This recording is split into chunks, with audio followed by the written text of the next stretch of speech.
ইমামে শাফি রহমতুল্লাহি আলাইহি বলেন, আল্লাহ পাক রব্বুল আলামিন পুরো পবিত্র কোরআন নাজিল না করে যদি শুধু সূরা আসর নাজিল করত আর এর দিক নির্দেশনা অনুযায়ী মানুষ চলতো, তাহলে প্রত্যেকটা মানুষের জন্য এই সূরা আসরই যথেষ্ট হইতে। বলেন সুবহানাল্লাহ। সূরা দেখতে ছোট, কার্যকারিতা অনেক বিশাল। এই সূরা আসর আল্লাহর নবীর যুগে দুইজন সাহাবী ছিল আল্লাহর নবীর। এই দুইজন সাহাবী যখনই সাক্ষাৎ হতো, একজন আরেকজনকে সূরা আসর না শোনায়া স্থান ত্যাগ করতে না। বলেন সুবহানাল্লাহ। এত গুরুত্বপূর্ণ একটা সূরা। সংক্ষেপে তরজমা করি। বিসমিল্লাহির রহমানির রহিম। ওয়াল আসর। আল্লাহ বলেন শপথ সময়ের। ইন্নাল ইনসানা লাফি খুসর। নিশ্চয় সকল মানুষ ক্ষতির মধ্যে আছে। সকল মানুষ ক্ষতির ভিতরে আছে। ইল্লাল্লাযীনা আমানু। আল্লাহ বলেন তবে হ্যাঁ, চার শ্রেণীর মানুষ ক্ষতির মধ্যে নাই। কয় শ্রেণীর? খুব ভালো করে বুঝবেন। আল্লাহ বলেন ওয়াল আসর, শপথ সময়ের। ইন্নাল ইনসানা লাফি খুসর। নিশ্চয় সব মানুষ ক্ষতির মধ্যে আছে। ইল্লাল্লাযীনা আমানু। তবে যারা ঈমান এনেছে। এক নাম্বার, যারা কি আনছে? ঈমান এনেছে। ওয়া আমিলুস সলিহাত, এবং নেক কাজ করে, আমলে সালেহ করে, ভালো কাজ করে, তারা ক্ষতির মধ্যে নাই। ওয়া তাওয়াসাউ বিল হক। যারা সৎ উপদেশ দেয়। কি উপদেশ দেয়? হক, সত্য উপদেশ দেয়। ওয়া তাওয়াসাউ বিস সবর, এবং ধৈর্যের উপদেশ দেয়। চারটা শ্রেণী বলছে। সব মানুষ ক্ষতির মধ্যে আছে, তবে চারজন ব্যতীত। এক নাম্বার, যারা ঈমান এনেছে, যারা নেক কাজ করে, যারা কি করে? হক কথা বলে এবং ধৈর্য ধারণ করে। এই চার শ্রেণীর মানুষ ব্যতীত সবাই কিসের মধ্যে? ক্ষতির মধ্যে। এটা সংক্ষিপ্ত তরজমা করলাম। ওয়াল আসর। আল্লাহ প্রথমে শপথ করলেন সময়ের। শপথ মানুষ কখন করে? যখন তার কথাটা অন্য কেউ বিশ্বাস না করে। কথা ঠিক না বেঠিক? আমার কথা আপনি বিশ্বাস করতেছেন না, এই জন্য আমি শপথ করে বলি অমকের শপথ, তমকের কসম, এটা সত্য। কথা ঠিক না বেঠিক? আল্লাহর মতো সত্তা, সে কি কখনো মিথ্যা বলতে পারে? জোরে বল, মিথ্যা বলতে পারে? মিথ্যা বলতে পারে না। তারপরেও আল্লাহ শপথ করলেন। আমি কখন শপথ করি? যখন শপথ করি আমার কাছে যেই জিনিসটা দামি, ওই জিনিসের শপথ করি। মা সন্তানের শপথ করে। কথা ঠিক বললাম না বেঠিক? ব্যবসায়ীর শপথ করে, তার মানে তার কাছে ওই জিনিসটা দামি। তো আল্লাহর মতো সত্তা শপথ করতেছেন। কেন করতেছেন? ও জগৎবাসী শুনে রাখো, আমি মিথ্যা বলি এরকম এই জন্য নয়, আমার কথা বিশ্বাস করো এই জন্য নয়। আমি শপথ করতেছি সামনে যেই কথাগুলো বলবো অবশ্যই তোমাদের জন্য গুরুত্বপূর্ণ কথা। কথা ঠিক না বেঠিক? শপথ আমার কাছে যেই জিনিসের দামি, ওই জিনিসের শপথ করি। আল্লাহ কিসের শপথ করলেন? ওয়াল আসর, শপথ সময়ের, শপথ হায়াতের, শপথ কালের। সময় কি এমন দামি জিনিস, আল্লাহর মতো সত্তা এই সময়ের কসম করলেন? সময় কি এমন দামি জিনিস, হায়াত কি এমন দামি। ছোট্ট একটা উদাহরণ দেব, তিনটা উদাহরণ দেব সংক্ষেপে। হায়াতের কত দাম এটা বোঝার জন্য আল্লাহ যে সময়ের, হায়াতের শপথ করলেন কেন? প্রথমে আসবে হাদিসের মধ্যে।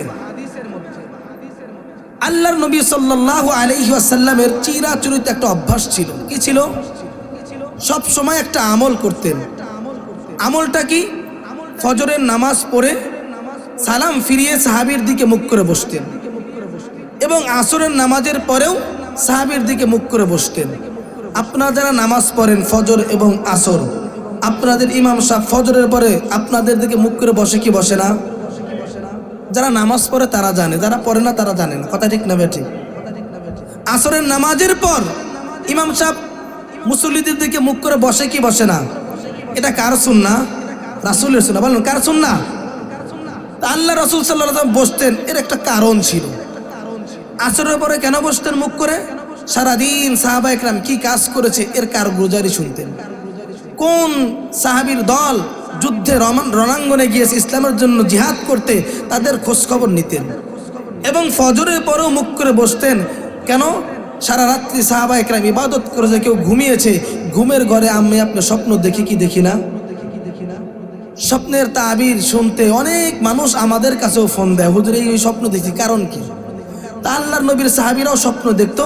আল্লাহ রাসূল বলতো, কে কি স্বপ্ন দেখেছো আমার কাছে বলো। ফজরের নামাজের পর আল্লাহ রাসূল তাবির করবেন, সুবহানাল্লাহ। আল্লাহর নবীর সাহাবী হযরত উবাইদুল্লাহ ইবনে তালহা রাদিয়াল্লাহু তাআলা আনহু একদিন ফজরের নামাজের পর বসেছে, আল্লাহর রাসূল সাহাবীদের দিকে মুখ করে বসেছে। আল্লাহ রাসূল বললেন, ও আমার সাহাবীর দল, তোমরা কে কি স্বপ্ন দেখেছো আমাকে বলো, আমি এর ব্যাখ্যা করে দেব। এমন সময় তালহা ইবনে উবাইদুল্লাহ রাদিয়াল্লাহু তাআলা আনহু ডাক দেন, ইয়া রাসূলুল্লাহ, ইয়া হাবিবাল্লাহ, গত রাত্রে আমি একটা স্বপ্ন দেখেছি। স্বপ্নটা দেখার পর আমার মনের মধ্যে কয়েকটা প্রশ্ন জেগেছে। আল্লাহর নবী বললেন, উবাইদুল্লাহ, তুমি কি স্বপ্ন দেখেছো, কি প্রশ্ন জেগেছে আমার কাছে বলো। ডাক দেন, ইয়া রাসূলুল্লাহ, ইয়া হাবিবাল্লাহ, গত রাতে আপনি স্বপ্নে দেখেছি, আপনার স্মরণ আছে কিনা জানি না। গত 1 বছর পূর্বে গ্রাম্য কয়েকজন সাহাবী আসছিল, লোক এসে আপনার হাতে বায়াত গ্রহণ করেছে। 2 জন ব্যক্তি। কয়জন? 2 জন ব্যক্তি আপনার কাছে বায়াত গ্রহণ করেছে, ইসলাম গ্রহণ করেছে। ইসলাম গ্রহণের পর ওই 2 ব্যক্তির এক ব্যক্তি, একজন সাহাবী, কয়েকদিন পর ইসলামের জন্য আল্লাহ রাসূলের ভালোবাসায়, আল্লাহর কোরআনের ভালোবাসায়, আল্লাহর দ্বীনকে জিন্দা করার জন্য কাফেরদের বিরুদ্ধে যুদ্ধের ময়দানে যুদ্ধ করতে করতে শাহাদাত বরণ করেছে। আর একজন যেই সাহাবী, 2 জনের দ্বিতীয় জন গত কয়েকদিন আগে, 1 বছর পর ঘরের মধ্যে স্বাভাবিকভাবে ইন্তেকাল করেছে। ইয়া রাসূলুল্লাহ, ইয়া হাবিবাল্লাহ, গত রাতে আপনি স্বপ্নে দেখি আমি এবং ওই 2 সাহাবী জান্নাতের গেটের সামনে দাঁড়িয়ে আছি। ইয়া রাসূলুল্লাহ, ইয়া হাবিবাল্লাহ, আমরা 3 জন দীর্ঘ সময় দাঁড়িয়েছিলাম। হঠাৎ জান্নাতের গেট খুলে দেওয়া হলো। ভিতর থেকে একজন ফেরেশতা আসলেন। আসার পর যেই ব্যক্তি গত কয়েকদিন আগে ইন্তেকাল করেছে তার হাতটা ধরলো, হাত ধরে তাকে জান্নাতের ভিতরে নিয়ে গেল, দরজা বন্ধ করে দিল। কিছুক্ষণ পর, দীর্ঘক্ষণ অপেক্ষা করার পর আবারও জান্নাতের গেটের দরজা খোলা হলো। দরজা খুলে যেই ব্যক্তি 1 বছর পূর্বে যুদ্ধের ময়দানে দ্বীনের জন্য শহীদ হয়েছে, ওই ব্যক্তিকে জান্নাতে নিয়ে যাচ্ছে। এমন সময় আমি ওই ফেরেশতা এবং সাহাবীদেরকে রাস্তা আটকে দাঁড়ালাম। ফেরেশতাকে ডাক দেব, ভাই, প্রথম ব্যক্তিকে তুমি জান্নাতে নিয়ে গেছো, দীর্ঘক্ষণ অপেক্ষা করেছি, আবারও তাকে জান্নাতে নিয়ে যাচ্ছ, আমাকে কতক্ষণ অপেক্ষা করাইবা? আমাকে কি জান্নাতে ঢুকতে দিবা না? ফেরেশতা ডাক দেব, বলে, ও আল্লাহর নবীর সাহাবী, এই 2 ব্যক্তি ইন্তেকাল করেছে, মৃত্যুবরণ করেছে, তাদের জন্য আল্লাহর পক্ষ থেকে জান্নাতের ফয়সালা হয়েছে, এই জন্য জান্নাতে নিয়ে যাচ্ছি। তুমি এখনো তো মৃত্যুবরণ করো নাই, তুমি এখনো জীবিত, তুমি তো স্বপ্নের ঘরে আসো, এই জন্য তোমাকে জান্নাতে নেওয়ার অনুমতি হয় নাই। লোকটার ঘুম ভেঙে গেছে।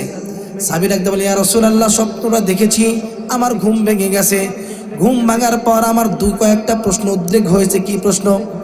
1 নম্বর প্রশ্ন, ইয়া রাসূলুল্লাহ, ইয়া হাবিবাল্লাহ, যেই ব্যক্তি ইসলাম গ্রহণের পরই যুদ্ধের ময়দানে কাফেরদের বিরুদ্ধে যুদ্ধ করতে করতে জীবন দিয়ে দিল, ওই ব্যক্তিকে আল্লাহ জান্নাতের ফয়সালা আগে না করে যেই ব্যক্তি ঘরের মধ্যে স্বাভাবিকভাবে ইন্তেকাল করেছে তাকে কেন জান্নাতে আগে দিল? প্রশ্ন হয় কি হয় না? ইসলামের জন্য জীবন দিয়েছে, শাহাদাত বরণ করেছে, ওনাকে তো আগে জান্নাতে দেওয়ার কথা, ওনাকে আগে না দিয়ে স্বাভাবিকভাবে ঘরের মধ্যে ইন্তেকাল করেছে, এই সাহাবীকে আল্লাহ কেন জান্নাতের ফয়সালা আগে করলেন? এটার প্রশ্নের উত্তর কি? আল্লাহর হাবিব সাল্লাল্লাহু আলাইহি ওয়াসাল্লাম ডাকতে বলে, ও আমার সাহাবী তালহা ইবনে উবাইদুল্লাহ, যেই ব্যক্তি পর ইন্তেকাল করেছে, বলো বলো ওই সাহাবী কি এক বছর 365 দিন 5 ওয়াক্ত নামাজ তার চাইতে বেশি পড়ে নাই? ইয়া রাসূলুল্লাহ, পড়েছে। একটা রমজানের মতো বরকতময় মাস কি একটা বেশি পায় না? ইয়া রাসূলুল্লাহ, পেয়েছে। সবে কদরের মতো রজনী একটা কি বেশি পাই না? ইয়া রাসূলুল্লাহ, পেয়েছে। তাহলে তুমি বলো, যার আমল বেশি তাকে আল্লাহ জান্নাত আগে দিবে নাকি পরে? আমল তো তার, সে শহীদ হয়েছে, আমল তো এই সাহাবীর বেশি। কথা ঠিক না বেঠিক? কি বুঝলেন? এই হাদিস থেকে বোঝা যায় এই লোকটা 1 বছর জীবিত ছিল, ইবাদত করেছে, দুনিয়ার জমিনে হায়াত পাইছে, 1 বছর বেশি ইবাদত করতে পারছে বেশি, এই জন্য জান্নাতের ফয়সালা আগে হয়েছে। সুবহানাল্লাহ। বোঝা গেল হায়াতের দাম আছে না নাই? আল্লাহ শপথ করলেন, আল্লাহ শপথ সময়ের। এই যে হায়াত বড় দামি বস্তু, বড় দামি জিনিস। কত দামি? হাদিস থেকে বুঝলেন একটা মাসআলা বোঝেন। আপনাদের গ্রামে কোনো মা যমজ সন্তান জন্ম দেয় কি দেয় না? একসাথে 2 জন সন্তান জন্ম দেয়? একজন মা 2 জন সন্তান জন্ম দিয়েছে। প্রথম যেই সন্তান ভূমিষ্ঠ হয়েছে, এই সন্তানটার শরীর দেখতে খুব সুন্দর, ফর্সা, শরীরে টপ টু বটম দেখতে খুব সুন্দর, কিন্তু জন্মগ্রহণ করেছে মায়ের গর্ভে থেকে মৃত। কি? মৃত জন্মগ্রহণ করেছে। একটু পরেই আরো একটা সন্তান সে জন্ম দিয়েছে, দেখতে কালো, হাত একটা সমস্যা আছে, পায়ে একটা সমস্যা আছে, চোখও একটা সমস্যা, বিকলাঙ্গ অবস্থায় জন্ম দিয়েছে, দেখতে কুশ্রী। কিন্তু এই সন্তানটা জন্মের পরে দুনিয়াতে 1 মিনিট হায়াত পেয়েছে। কয় মিনিট? জোরে বলেন, কয় মিনিট? এখন বলুন তো দেখি মাসআলা, এই 2 সন্তানের দাফন সিস্টেম এক না একটু ভিন্ন আছে? জোরে বলেন। মাশাআল্লাহ, মাসআলা ভালো বোঝেন আপনারা। ভিন্ন আছে। মুসলমান, যেই সন্তানটা দেখতে সুন্দর কিন্তু জন্মগ্রহণ করেছে মৃত, তার জানাজা দিতে হবে না, তার দাফন কাফনের সুন্দর ব্যবস্থারও কোনো প্রয়োজন নাই, নামও রাখতে হবে না, আকিকাও করতে হবে না। কিন্তু যেই সন্তানটা দেখতে কালো, বিশ্রী দেখতে, কিন্তু ওই সন্তানটা দুনিয়ার জমিনে 1 মিনিট হায়াত পাইছে। কয় মিনিট? 1 মিনিট হায়াত পাওয়ার কারণে এই সন্তানটার নাম রাখতে হবে, আকিকা করতে হবে, জানাজা দিতে হবে। মুসলমান ইমানদার, বোঝা গেল দুনিয়ার 1 মিনিট হায়াত পাওয়ার কারণে আল্লাহ তার মর্তবা কত বাড়িয়ে দিয়েছেন। সুবহানাল্লাহ। দুনিয়ার হায়াতের দাম আছে না নাই? আছে। কত বেশি? কত বেশি? একটু খেয়াল করে দেখেন মুসলমান ইমানদার। আর একটা ঘটনার মাধ্যমে আমি বুঝাইতে চাই দুনিয়ার হায়াতের দাম কত বেশি। আল্লাহর এক বুজুর্গ রাস্তা দিয়ে হেঁটে যাচ্ছে, একটা কবরস্থানের পাশ দিয়ে যাচ্ছে। যাওয়ার সময় হঠাৎ করে ওই বুজুর্গ লোকটার আল্লাহর ওলির কাশফ খোলা ছিল, অন্তরের চক্ষু খোলা ছিল। অন্তরের চোখ দিয়ে দেখতেছে কবরের মধ্যে কে যেন দাঁড়ায়া দাঁড়ায়া নামাজ পড়ে। সুবহানাল্লাহ। কবরের মধ্যে দাঁড়ায় দাঁড়ায় সালাত আদায় করতে, নামাজ পড়তেছে। আল্লাহর ওলি হাঁটি হাঁটি পা পা করে ওই কবরের সামনে গিয়ে দাঁড়িয়ে ডাকতে বলে, ও কবরবাসী, ও কবরের সালাত আদায়কারী ভাই, তুমি কবরের মধ্যে ঢুকলা কিভাবে? বলে, দুনিয়ার মানুষ যেইভাবে কবরে ঢোকে ওইভাবেই, অর্থাৎ আমারও মৃত্যু হয়েছে, আমারও মৃত, আমি মৃত মানুষ।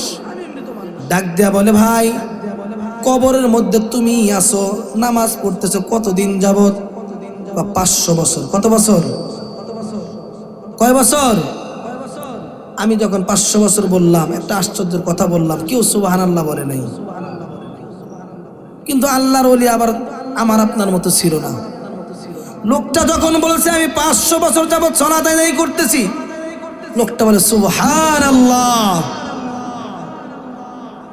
কবরের ব্যক্তি ডাকতে বলে, আল্লাহর ওলি, তুমি একবার সুবহানাল্লাহ বলছো, এই সুবহানাল্লাহর সওয়াব আমাকে দিয়ে দাও, 500 বছরের ইবাদত তোমাকে দিয়ে দেব। কত বছর? আল্লাহর ডাকতে বলে, ভাই হিসাব মিললো না। তুমি 500 বছর যাবত সালাত আদায় করতেছো, তুমি প্রত্যেক রাকাতে কমপক্ষে 6 বার তো সুবহানাল্লাহ বলো, রুকুতে 3 বার, সিজদায় 3 বার, কত কোটি বার কত লক্ষ বার তুমি সুবহানাল্লাহ বলেছো, আর আমি একবার বললাম এটারটা তুমি চাও আর বাকি সব দিয়ে দিও, হিসাব তো মিলল না। এই হিসাব মিলানোর আগে একটা ছোট্ট উদাহরণ দেব। আপনারা যারা এখানে বসে আছেন, আপনারা কি কখনো পরীক্ষা দিয়েছেন না? স্কুলে থাকতে ছোটবেলায় পরীক্ষার সময় নির্ধারণ করে দেওয়া হয় 2 ঘন্টা, 2.5 ঘন্টা, 3 ঘন্টা নির্ধারণ থাকে কি থাকে না? আপনি প্রশ্ন পাইছেন, প্রশ্ন পাওয়ার পর দেখলেন 3 ঘন্টা সময়, প্রশ্ন একটাও কমন পড়ে নাই, খাতাটা নিয়ে প্রশ্নটা নিয়ে বাড়িতে চলে আসছেন, আইসা সুন্দর করে একেবারে যা যা ছিল উত্তর সব কোশ্চেনগুলো ভালো করে দিচ্ছেন, দিয়া বিকালবেলা হেডমাস্টারের বাড়িতে গেছেন, গিয়া বললেন হুজুর স্যার এটা আপনার খাতা। কিসের খাতা? বলে আজকের পরীক্ষার খাতা। পরীক্ষা তো শেষ হচ্ছে সকাল 12টায়, বিকাল 12টায়, তুমি এখন নিয়ে আসছো কেন? বলে স্যার তখন দেখছি পারি না, বাড়িতে নিয়ে গেলে এইখানে নিয়ে আসছি। বললেন তো দেখি এই ছেলেটা নাম্বার পাবে না শাস্তির উপযুক্ত? মুসলমান ভাইরা রে আমার, পরীক্ষার হল থেকে বের হয়ে খাতা তুমি যতই লেখো, যতই সুন্দর কোশ্চেনের উত্তর দাও, নাম্বার পাওয়া যাবে না, বরং শাস্তির উপযুক্ত তুমি। দুনিয়াটা হলো পরীক্ষার জায়গা, পরীক্ষার হল। হায়াতটা তোমার, দুনিয়ার হায়াতটা বড় পরীক্ষার জায়গা। দুনিয়ার হায়াত ফুরে গেলে, পরীক্ষার হল থেকে বের হয়ে গেলে লেখা তুমি যতই লেখো নাম্বার পাওয়া যাবে না। আল্লাহর ওই ডাক দেব হিসাব মিলল না। 500 বছর যাবত তুমি সালাত আদায় করো, প্রত্যেক রাকাতে কমপক্ষে 6 বার তুমি সুবহানাল্লাহ বলো, আর আমি একবার সুবহানাল্লাহ বলছি, তুমি আমার সব চাও, তোমার গুলা দিয়ে দেব, হিসাব মিলল না। ডাক দেব আল্লাহর ওলি, আমি তো পরীক্ষার হল থেকে বের হয়ে আসছি, আমি যতই লিখি না কেন, যতই সুবহানাল্লাহ বলি না কেন, 1 পয়সার দাম নাই। তুমি দুনিয়ার জমিনে জীবিত আছো, একবার যদি সুবহানাল্লাহ বলো, একবার সুবহানাল্লাহ বলার সাথে সাথে আল্লাহ পাক রব্বুল আলামিন জান্নাতের মধ্যে তোমার জন্য একটা গাছ রোপণ করে। কি রোপণ করে? এই গাছের ছায়া কত বেশি! 500 বছর জান্নাতে একটা ঘোড়া যদি দৌড়ায় যায়, এই গাছের ছায়া শেষ করতে পারবে না। সুবহানাল্লাহ, একটা গাছ রোপণ হয়ে গেছে। সুবহানাল্লাহ। তাহলে আমি এতক্ষণ বুঝাইতে চাইলাম দুনিয়ার হায়াত, আল্লাহ এই যে আপনাকে আমাকে হায়াত দিয়েছেন, সূরা আল আসর শপথ সময়ের হায়াতের শপথ আল্লাহ করলেন। আল্লাহ বোঝাইতে চাইলেন দুনিয়ার মানুষ, তোমার হায়াতের দাম অনেক বেশি। 1 মিনিট হায়াত, দুনিয়াতে তোমার 1টা মিনিট হায়াতের দাম আল্লাহ অনেক বেশি রেখেছেন। এই জন্য আমি আপনি এতদিন যাবৎ হায়াত পেয়েছি, লম্বা 60-70 বছর হায়াত পেয়েছি, এই হায়াতে এই সময়টাকে আমি কি কাজে লাগাইলাম? আল্লাহ রাসূল সাল্লাল্লাহু আলাইহি ওয়াসাল্লাম বলেন, ইগতানিম খামসা ক্বাবলা খামসিন, 5 জিনিস আসার পূর্বে তুমি 5টা জিনিসের কদর করো। জোরে বলেন, কয় জিনিস আসার পূর্বে? 5 জিনিস আসার আগেই তুমি 5টা জিনিসের কদর করো। 1 নাম্বার, শাবাবাকা ক্বাবলা হারামিক, তোমার কাছে বার্ধক্য আসার আগে যৌবন কালকে মূল্যায়ন করুন। সুবহানাল্লাহ। আমি আপনি বৃদ্ধ হয়ে গেছি, বৃদ্ধ অবস্থা ইবাদত আর যৌবন কালের ইবাদত পার্থক্য আছে না নাই? আছে না নাই? আছে। আল্লাহ রাসূল বলেন, বৃদ্ধ আসার আগেই, বার্ধক্য আসার আগেই তোমার এই যুবক বয়সটাকে তুমি কি করো? গনিমত মনে করো, এটাকে মূল্যায়ন করো। 2 নাম্বার, সিহাতাকা ক্বাবলা হারামিক সাকামিক, তোমার অসুস্থ আসার আগেই সুস্থতাকে তুমি কি করো? কদর করো। গিনাকা ক্বাবলা ফাকরিক, তোমার অর্থ সম্পদ এখন আছে, দরিদ্র আসার আগে এটার মূল্যায়ন করো। অনেক মানুষের উপর হজ ফরজ হয়েছে, কর্ম একসময় সব টাকা পয়সা বিলীন হয়ে গেছে, আছে না নাই? এই জন্য তোমার কাছে টাকা আছে, পয়সা আছে, এখন তোমার এই সময়টাকে কদর করো। অফিরাগাকা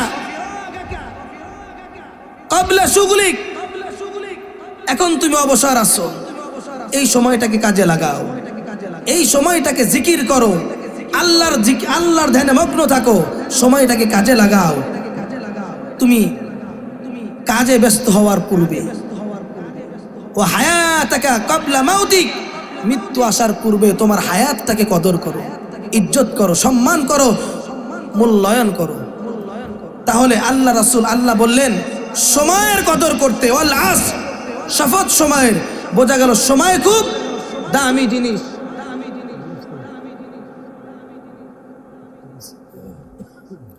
যে কথা বলতেছিলাম, আল্লাহ পাক রব্বুল আলামিন বললেন ওয়াল আসর, শপথ সময়ের। এতক্ষণ আমি বুঝাইতে চাইলাম আল্লাহ যে সময়ের শপথ করেছে, বোঝা গেল সময় খুব দামি বস্তু। ইন্নাল ইনসানা লাফি খুসর, নিশ্চয় সব মানুষ ক্ষতির মধ্যে আছে, নিশ্চয় সব মানুষ ক্ষতির মধ্যে আছে। ইল্লাল্লাযীনা আমানু ওয়া আমিলুস সালিহাতি ওয়া তাওয়াসাউ বিল হাক্কি ওয়া তাওয়াসাউ বিস সাবর, তবে চার শ্রেণীর মানুষ ক্ষতির মধ্যে নাই। এক নাম্বার, যেই ব্যক্তি ঈমান এনেছে। কি এনেছে? ঈমান কাকে বলে? খুব কথা ভালো করে খেয়াল করবেন। ঈমান মুসলমানের মধ্যে বলে আমানতু বিল্লাহ, আমি ঈমান এনেছি কার উপরে? আল্লাহর উপরে। আমানতু বিল্লাহি ওয়া মালাইকাতিহি ওয়া কুতুবিহি ওয়া রুসুলিহি ওয়াল ইয়াউমিল আখিরি ওয়াল কদরি খাইরিহি ওয়া শাররিহি মিনাল্লাহি তাআলা ওয়াল বা'সি বাদাল মাউত। এই সাত জিনিসের উপর ঈমান আনতে হবে। কয় জিনিস? সাতটা জিনিসের উপর ঈমান এনেছেন, ঈমানদার হয়েছেন। যখন আমি আপনি কালিমা পড়ে ঈমানদার হয়েছি, লা ইলাহা ইল্লাল্লাহ, আল্লাহ ছাড়া কোনো ইবাদতের উপযুক্ত কেউ নাই, মুহাম্মাদুর রাসূলুল্লাহ, মুহাম্মদ রাসূলুল্লাহ আল্লাহর রাসূল। তো যেই কথা আল্লাহ পাক রব্বুল আলামিন সূরা আসরের তাফসীর করতে গেলে অনেক সময়ের ব্যাপার। একটা জিনিস এখান থেকে নিয়ে যান, আপনাকে আমাকে আল্লাহ পাক রব্বুল আলামিন হায়াত দিয়েছে, এই হায়াতকে কদর করব, এই হায়াতের মূল্যায়ন করব। এই হায়াতকে মূল্যায়ন করে আমি আপনি আমার আপনার জীবন যদি হায়াতের মূল্যায়ন করি, তাহলে আমার আপনার কামিয়াব। কবরে যদি যাই শান্তিতে থাকতে পারবো। কথা ঠিক না? ঠিক। আজকের আয়োজন চলে আসছে, আমার শ্রদ্ধেয় কাকা হযরত মাওলানা মুফতি নুরুল ইসলাম বিলালী সাহেব চলে আসছে। আমি একটা কথা বলে শেষ করে দেব। আমি একটা উদাহরণ টেনেছিলাম, কি উদাহরণ? ছোট্ট বাচ্চা 1 মিনিট হায়াত পাইলে তার জানাজা দিতে হয়, তাই না? নাম রাখতে হয়, টানছিলাম না? শোনেন, ছোট বাচ্চার জানাজায় আমরা দোয়া পড়ি না? আর বড় মানুষের জানাজায় দোয়া পড়ি। ছোট বাচ্চার জানাজায় দোয়া একরকম, বড় মানুষের জানাজায় আর এক রকম। বড় মানুষের জানাজার মধ্যে আল্লাহুম্মা গফিরলি হাইয়িনা ওয়া মাইয়িতিনা ওয়া শাহিদিনা, আল্লাহ আমাকে যারা উপস্থিত তাদেরকে মাফ করো, যারা অনুপস্থিত তাদেরকে মাফ করো, বড়দেরকে মাফ করো, ছোটদেরকে মাফ করো, যারা পুরুষ তাদেরকে মাফ করো, সবাই জন্য মাফ চাওয়া হয়। কিন্তু ছোট বাচ্চাদের জানাজায় যদি আমি আপনি যাই, দেখবেন কি দোয়া পড়া হয়? আল্লাহুম্মা জাআলহু লানা ফারাতাও ওয়া জাআলহু লানা আজরাও ওয়া যুকরা ওয়া জাআলহু লানা শাফিয়া ওয়া মুশাফফা। এই যে দোয়াটা, এটা সুপারিশ। আল্লাহ এই বাচ্চাটাকে আমাকে আমার আপনার জন্য সুপারিশকারী করুন। সুবহানাল্লাহ। ছোট বাচ্চার জানাজায় ফজিলত বেশি না কম? কিয়ামতের ময়দানে যাদের নাবালেগ সন্তান মারা যাবে, ছোট্ট বাচ্চা যাদের মারা যাবে, কিয়ামতের ময়দানে এই বাচ্চাগুলো ওই বাবা মাকে, কিয়ামতের ময়দান কঠিন ময়দান হবে, তো এই ময়দানের মধ্যে সবাই পেরেশানি থাকবে। আল্লাহ পাক রব্বুল আলামিন এক শ্রেণীর মানুষের হাতে জান্নাতের সার্টিফিকেট দিয়ে দিবেন। তারা জান্নাতে না ঘুরে, জান্নাতে না ঢুকে হাসরের ময়দানে দৌড়াইতে থাকবে। ফেরেশতারা ডাকবে, এই তোমরা কি বোকা নাকি? সবাই আল্লাহর কাছে বলতে, আল্লাহ জাহান্নামে দিলে দাও, জান্নাতে দিলে দাও, কোনো আফসোস নাই, তবে হাসরের ময়দান থেকে পরিত্রাণ দান করো। আর তোমাদের জান্নাতের সার্টিফিকেট, তোমরা জান্নাতে কেন যাও না? বলবে, আমি দুনিয়া হায়াত পাইছিলাম মাত্র 1 মিনিট, 1 বছর, 2 বছর, 3 বছর, 4 বছর, 5 বছর, আমি নাবালেগ অবস্থায় ইন্তেকাল করেছি। যেই মা বাবার উসিলায় দুনিয়াতে আমি আগমন করেছিলাম, ওই মা বাবাকে সারা জান্নাতে যাব। সুবহানাল্লাহ।